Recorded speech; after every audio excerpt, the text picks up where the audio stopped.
코로나19 신규 확진자가 하루 만에 다시 500명대로 내려왔습니다. 하지만 전국 곳곳에서 집단 감염이 이어지고 있습니다.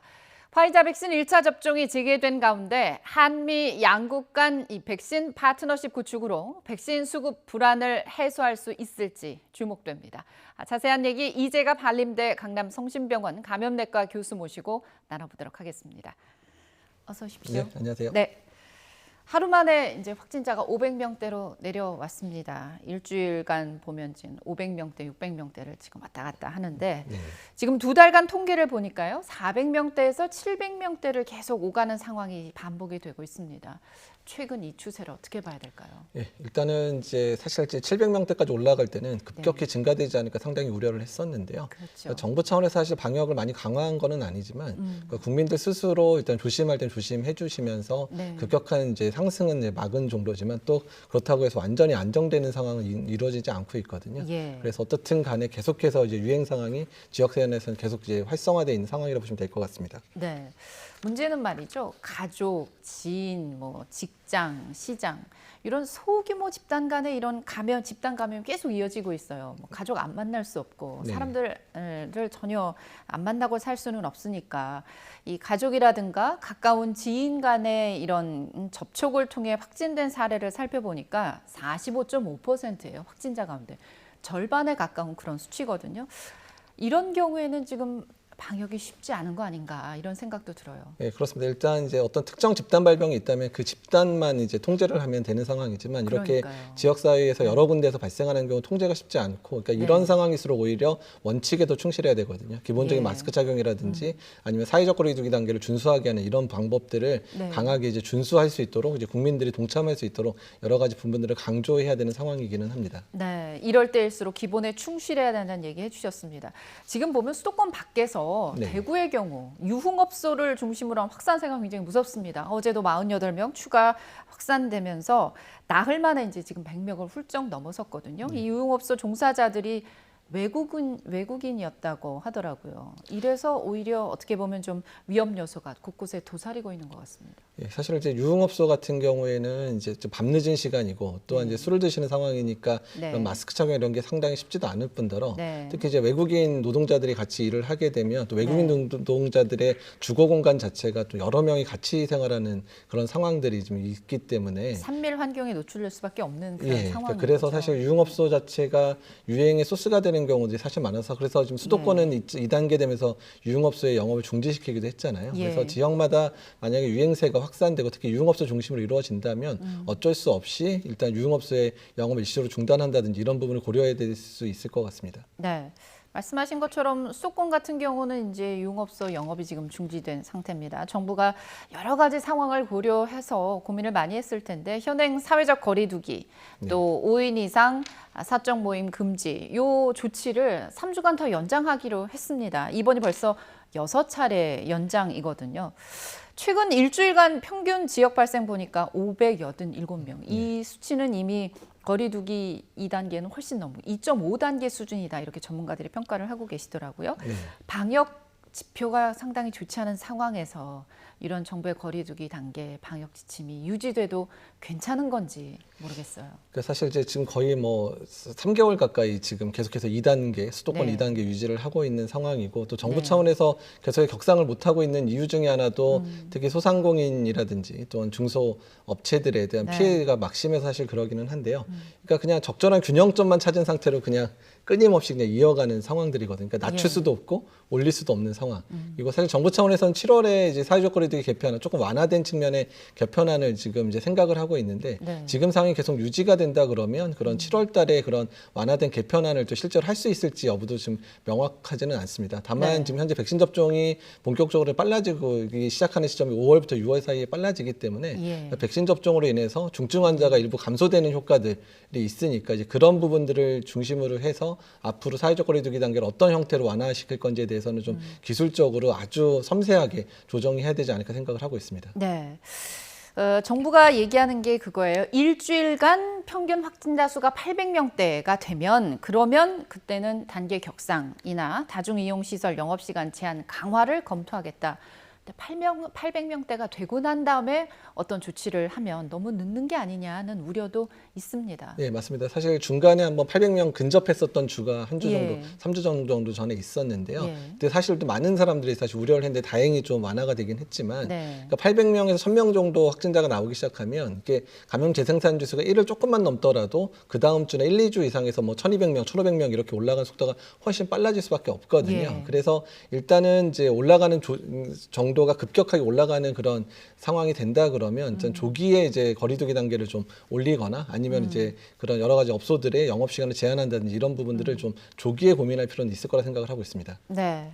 어쨌든 백신 접종의 속도를 좀 내야 이런 확진자 수를 조금 감소시키는 데 도움이 되지 않을까 싶습니다. 제일 중요한 백신 얘기를 좀 해보죠. 네. 문재인 대통령 방미 기간 마지막으로 이제 삼성 바이오로직스와 모더나가 코로나19 백신 위탁 생산 계약을 체결했습니다. 국내 이 백신 수급에 좀 숨통이 트일지 주목되는 부분인데요. 관련 내용부터 먼저 잠시 들어보겠습니다. 두 기업의 협력은 전 세계적인 백신 공급 부족을 해소하고 인류의 일상 회복을 앞당겨 줄 것입니다. 코로나 조기 종식의 가장 모범적인 국가로 다시 한번 위상을 떨칠 수 있도록 정부, 모더나 당사 간의 협업을 적극적으로 추진하도록 하겠습니다. 글로벌 위기 극복에 기여할 수 있다는 점이 매우 자랑스럽게 생각됩니다. 네, 지금 보면 이제 아스트라제네카, 또 노바백스, 스푸트니크 V에 이어서 모더나까지 주요 백신들이 이제 다 국내에서 생산이 가능해졌습니다. 가장 궁금해하는 부분들이 아마 국민들이 그러실 거예요. 그러면 우리한테 얼마나 도움이 되느냐, 수급 부문인데요. 어떻게 전망을 하십니까? 예, 일단은 이제 mRNA 백신의 생산 기반이 국내에 없었는데요. 네. 그러니까 mRNA 백신까지 이제 생산 기반이 되면서 우리나라 전 세계적으로 가장 주요하게 생산되는 모든 플랫폼의 백신을 우리나라에 생산할 수 있게 됐다는 자체가 의미가 강하고요. 예. 그다음에 저희가 제일 걱정했던 게 뭐냐면 이제 하반기에 이제 본격적으로 백신의 접종 속도가 올라갈 거거든요. 사실 예. 전 국민 대상의 접종도 이루어지기 때문에 네. 근데 만약에 특정 회사의 백신 공급이 뭐 늦어지거나 힘들어지게 되는 상황이 발생하게 되면 접종 속도가 늦어질 수밖에 없는데 이렇게 국내에서 이제 모더나 백신까지 생산을 하게 된다 그러면 일단은 국내 생산 기반을 통해서 안정적인 공급이 가능해지기 때문에 여러 가지 그런 이제 불확실성이 제거됐다. 이 부분이 가장 중요한 이제 요소라고 생각을 하게 됩니다. 네. 뿐만 아니라 정부는 이제 이번 여러 가지 MOU, 4건의 MOU가 있는데요. 이런 걸 통해서 정부가 글로벌 백신 허브로 발돋움한다 이런 전략을 갖고 있습니다. 조금 전에도 이제 말씀을 해주셨습니다만 전문 용어인데요. 특히 신기술인 mRNA 이 방식, 백신 제조 기술 이전의 기대가 상당히 있는 것 같습니다. 이 부분에 대한 구체적인 내용이 좀 확인이 된 게 있을까요? 예, 일단은 이제 MOU 측면이 일단 삼성 바이오로직스하고 모더나가 이제 위탁 생산한 부분도 예. 확립이 됐지만 이제 국립보건연구원과 모더나가 이제 기술 협력과 관련된 MOU를 같이 체결을 했습니다. 사실 그랬군요. 우리나라가 mRNA 백신 기술과 관련해서는 상당히 좀 외국에 비해 많이 뒤처져 있는 측면들이 강하기 때문에 네. 일종의 기술 협력을 통해서 우리나라의 연구 개발 자체를 활성화시킬 필요가 있는데 네. 특히 이제 모더나가 이번 이제 그 개발 또 임상 과정에서 얻었던 노하우들을 국내 기업이나 연구소에 이제 그런 부분들을 이제 전수할 수 있는 그런 MOU까지 체결됐기 때문에 그러니까 단기적으로는 삼성 바이오로직스가 생산을 하는 거고요. 네. 장기적인 측면에서는 mRNA 백신의 기술 기반을 우리나라에 가질 수 있는 그런 부분에 토대를 잡았다 이렇게 생각하시면 될 것 같습니다. 그렇군요. 보건복지부 따르면 이제 노바백스와 함께 코로나뿐만 아니라 독감까지 다 잡는 그런 차세대 백신 네. 개발에 협력한다.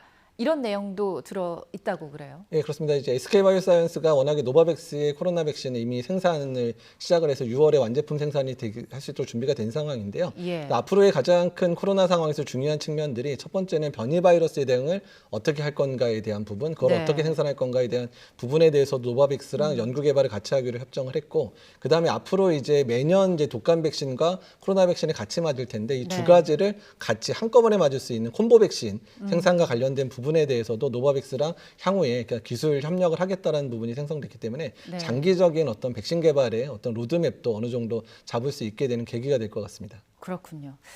오늘 새벽에 그 화이자 백신이 들어왔습니다. 43만 8천 회 분이라고 하는데요. 그러면서 이제 화이자 1차 접종도 다시 이제 시작이 됐습니다. 관건은 아까 계속 강조해 주신 것처럼 백신 접종이 얼마나 속도를 내느냐인데요.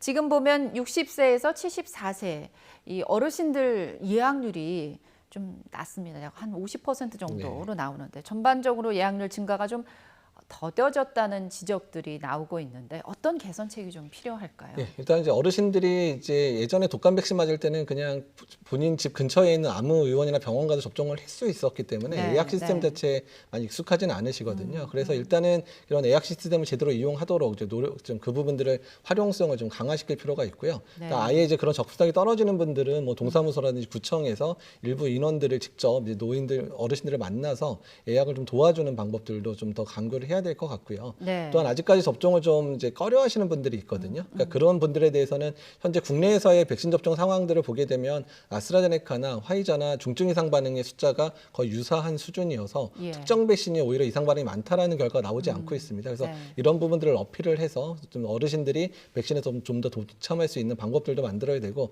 만약 네. 그래도 안 된다 그러면 특정한 인센티브나 이런 것들을 제공해서 네. 접종을 올리는 방법들도 강구해야 될 것 같습니다. 네, 정부가 접종자에게 다양한 혜택을 제공하는 그 백신 인센티브 제공할 예정이라고 하죠. 해외에서는 뭐 복권도 주고 현금 보상도 하고 식음료 등 다양한 그런 방안들을 내놓고 있습니다. 국내에서 이제 백신을 2차례 다 접종한 뒤에 확진된 이른바 돌파 감염 사례가 한 건 발생했습니다. 먼저 관련 내용 듣고 오겠습니다. 2회 접종하고 난 다음에 14일 이후 경과되고 노출 시점도 14일이 넘은 케이스에서 확진 사례가 한 건은 확인됐고요. 어쨌든 돌파 감염은 대부분 백신에서 다 생길 수 있는 부분이고 앞으로 시간이 경과됨에 따라서 백신 접종자가 늘어나고 접종 이후에 시간이 경과함에 따라서 돌파 감염 사례들은 보고될 것으로 네, 일부 요양시설에서는요, 다른 1차 접종만 했는데도 다른 분들은 다 감염이 됐는데 1차 접종을 한 일부 환자들 같은 요양자들 같은 경우는 감염이 안 된 그런 경우도 있었는데 이번에는 1, 2차 접종을 다 마쳤는데도 정말 어떻게 정말 뚫고 들어갔는지 바이러스에 감염이 됐습니다. 20대 간호사로 알려졌는데 2차 접종 이후 40일만 이러면 어느 정도 항체가 면역이 형성되는 기간, 보통 2주라고 알려져 있는데 네. 이 기간도 넘었거든요. 어떻게 이런 일이 발생했는지, 이후에 백신 접종 후에도 완벽하게 코로나를 그러면 차단할 수 없는 건 아닌가는 우려도 생길 수 있을 것 같아요. 사실 돌파 감염과 관련돼서는 이제 어쩌면서 자연스러운 상황인데요. 왜냐하면 백신 효과 100%가 아니다 보니까 또 네. 개인적으로 이제 백신에 의한 그런 항체 형성이나 이런 것들이 좀 달라질 수도 있고 또한 이제 의료진이나 이런 경우는 또 확진자들을 통해서 직접 접촉하니까 바이러스에 아주 이제 가다한 양에 노출될 네. 수도 있기 때문에 이런 돌파 감염이 실제로 일어날 수 있는데 미국만 하더라도 뭐 이미 5천 명 이상의 돌파 감염 사례가 실제로 있긴 있습니다. 근데 그렇군요. 이 돌파 감염 사례의 특징들을 보게 되면 일단은 중증으로 가는 경우가 사실 거의 대부분 없었다. 예. 두 번째는 바이러스 배출이 상당히 낮기 때문에 그러니까 다른 사람에게 전파하는 정도도 상당히 낮을 것 같다. 이런 얘기들이 나오고 있어서 네. 돌파 감염은 당연한 수순일 수는 있지만 돌파 감염이 있다고 해서 백신 접종을 안 할 이유는 또 없다라는 부분들을 일단 지금의 외국의 돌파 감염 사례들을 보더라도 확인할 수 있습니다. 그렇군요. 최근 새로운 부작용 사례도 좀 신고가 되고 있습니다. 생리가 끝난 이 폐경기 여성들 백신 접종 후에 다시 생리를 하는 그런 사례가 보고되기도 하고요. 연관성이 있는 건지 아니면 그냥 통계학적으로 좀 의미가 적은 거지만 그냥 나타난 것뿐인 건지 어떻게 봐야 될까요? 아직까지는 이제 그 숫자가 많지는 않아가지고요. 일단 이게 실제 백신 접종에 의한 건지 아니면 다른 이유 때문인지 확인은 안 됐고요. 네. 사실은 폐경 이후에도 일시적으로 잠깐 이제 그 월경을 다시 하시는 분들이 일부 있기는 있거든요. 그러니까 예. 그게 우연한 일치인지 백신 때문인지는 조금 더 조사가 필요할 거라 생각을 하고 있습니다. 네. 일본에서는 말이죠. 코로나19에 걸렸다가 회복한 사람 대부분이 1년 뒤에도 이 재감염을 막아주는 항체를 갖고 있다. 이런 연구 결과가 나왔습니다. 하지만 그래도 1년 정도 백신을 재접종하는 게 좋다는 의견도 있는데요. 어떻게 보십니까? 예, 사실 이제 감염에 의해서 생기는 항체들은 그러니까 감염된 수준 정도에 따라서 항체 생성 자체가 되게 불균질합니다. 어떤 사람은 좀 심하게 걸리면 항체가 높거나 가볍게 하려면 낮거나 이러기 때문에 예. 그러니까 1년 정도 지나더라도 항체를 가지고 있는 수준 정도가 되게 다양하게 나타나거든요. 또한 이제 변이 바이러스가 유행하는 경우에는 이게 항체가가 낮을 때 돌파 감염이 일어날 수 있는 상황들이 더 많아질 수 있기 때문에 예. 오히려 백신을 이제 이런 분들로 접종을 해서 항체가를 균질하게 올려놓게 되면 일단은 이제 재감염 사례도 막을 수 있고 또한 네. 변이 바이러스에 대한 대응 능력도 올라갈 수 있기 때문에 그러니까 감염된 분들도 예방 접종을 하도록 현재 권고를 하고 있습니다. 그렇군요.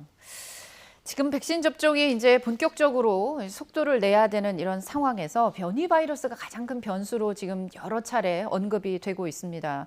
지금 인도에서 굉장히 어떻게 보면 엄청난 그런 집단 감염이 일어나고 있는데 영국에서 말이죠. 아스트라제네카나 화이자 백신 접종을 2번 했을 경우에 인도 변이에 80% 이상 효과가 있다는 그런 연구 결과를 내놨거든요. 이 두 백신이 인도 변이에 대응할 수 있다는 점에서 어떻게 보면 굉장히 반가운 연구 결과라고 생각이 되는데요. 네, 그렇습니다. 일단 실제 접종자에서 일단 인도 변이 바이러스에 노출될 경우에도 일단은 이제 예방 효과가 80% 이상 된다는 얘기는 그만큼이나 인도 변이에 대해서 백신의 효과를 우리가 이제 신뢰할 수 있다 이런 네. 부분도 사실 될 수 있는 부분이고요. 예. 다만 인도 변이의 특성이 좀 전파력을 좀 더 올린다는 얘기들이 사실 있는 상황이어서 어떻든 국내에서는 국내에 유입되는 상황들을 최소화해야 되는 전략들을 분명히 가져야 될 것 같고요. 다만 백신 접종을 현재 맞고 있는 백신 접종을 잘하는 것만으로도 변이 바이러스에 충분하게 대응할 수 있다. 이제 이런 부분들에 대해서도 국민들께서 이해를 해주시면 좋을 것 같습니다. 네, 여러 가지 백신 접종의 효과가 나타나고 있으니까 많은 분들이 이제 백신 접종에 참여를 해주셨으면 한 얘기를 지금 재차 얘기를 해주고 계십니다. 백신 종류를 달리해서 맞는 거, 1차에는 뭐 아스트라제네카를 맞았다가 2차에는 화이자를 맞는가 아니면 그 반대의 경우 이렇게 교차 접종에 대한 각국의 연구가 굉장히 활발히 이루어지고 있습니다.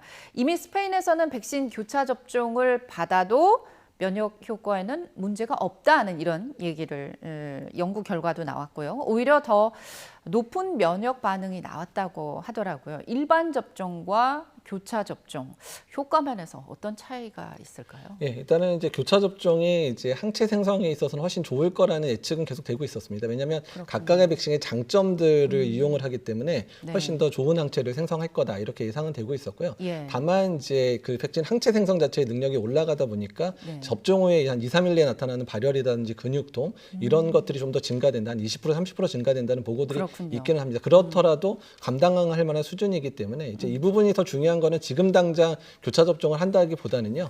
오히려 부스터 접종을 할 때 회사들이 다른 백신 접종을 해야 될 수도 있기 때문에 그런 상황에서의 접종이 있어서 더 이 부분 활용을 할 수 있을 것 같습니다. 그렇군요. 하지만 이 면역 반응이 강하게 나타나면서 이상 반응도 많아질 수 있어서 과연 교차 접종을 해도 될지 아니면 어떤 효과를 위해서 우리가 교차 접종을 하지 말고 효과보다는 안전성을 추구해야 되는 것인지 여러 가지로 의문이 생길 수 있을 것 같아요. 안전성 문제는 어떻게 우리가 검증을 할 수 있을까요? 지금 이제 영국에서 이미 이제 안전성 데이터들이 이미 나와 영국에 지금 모든 조합들을 다 해서 지금 하고 있는데요. 예. 그러니까 이제 면역 반응에 의한 정도만 20-30%지 중증 이상 반응들이 증가되는 건 아닌 것 같다고 나오고 있기 때문에 네. 일단은 이제 효과와 일단 이상 반응의 정도 수준에 따라서 이제 교차 접종에 대한 방침이 결정될 거라 생각을 하고 있습니다. 네. 지금 하루 신규 확진자 수가 500명대로 내려오긴 했지만 전국 곳곳에서 집단 감염이 이어지고 있습니다. 특히 가족이나 지인 이런 소규모 집단 감염이 많이 이루어지고 있는데 이럴 때일수록 기본에 충실하는 개인 위생 철저히 해야 되고요. 가능한 한 접촉을 줄일 수 있는 환경을 만들 수 있는 그런 각자 개인의 생활 의지가 필요하다는 얘기도 함께 해주셨습니다. 더불어 백신 접종에 좀 더 속도를 낼 수 있도록 모두가 노력해야 된다는 얘기 해주셨습니다. 지금까지 이재갑 한림대 강남성심병원 감염내과 교수와 함께 얘기 나눴습니다. 고맙습니다. 네, 감사합니다.